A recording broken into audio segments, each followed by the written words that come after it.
are known for being a recreation destination.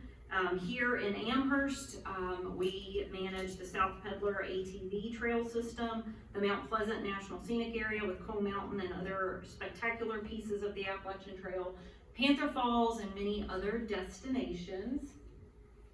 We want to do our best when we're managing a really large recreation portfolio to make sure that we are focusing our efforts and our limited resources to provide really high quality opportunities for the visiting public, both now and in the future. So we call that sustainable recreation, just making sure we have a recreation portfolio. Because while most of the recreation opportunities on the national forest that we provide are free, we don't have entrance fees, for example, like a national park to visit the national forest.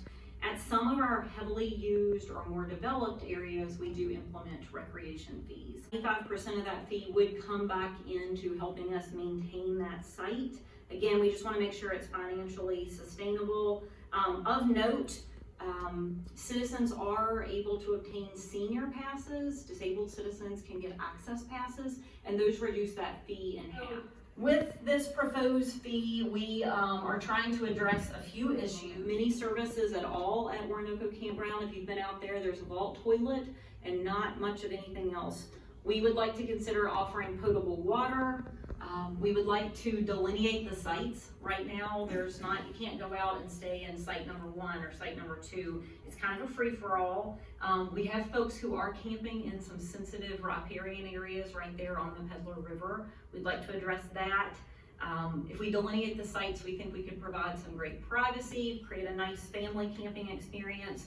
We could provide fire rings, lantern posts, picnic tables. We also want to address some abuses that we're seeing out at Oronoco Campground. We do have some issues with regular users coming out and bringing trailers and just leaving them, kind of holding a spot. We don't see a lot of visitation. They might come out on a Saturday evening, for example, but there are quite a few complaints that come into our office because folks cannot go out to camp because they can't find a spot. We are having some issues with folks who are using the National Forest as a permanent residence, and so we also hope to address some of those issues. We just want to provide a more welcoming and just a nicer experience out at Oronoco Campground. Public comment is open on this proposal through the end of October. If you all have any comments, I'd love to hear those, and any of the citizens that would like to contact me, my contact information is in there. You can also Google the George Washington and Jefferson National Forest, and public comment on all our recreation fee proposals is the first thing that pops up right now. Earliest that the fee could be implemented would probably be 2025, that recreation season. We would like to start the improvements in advance of that if we are able to get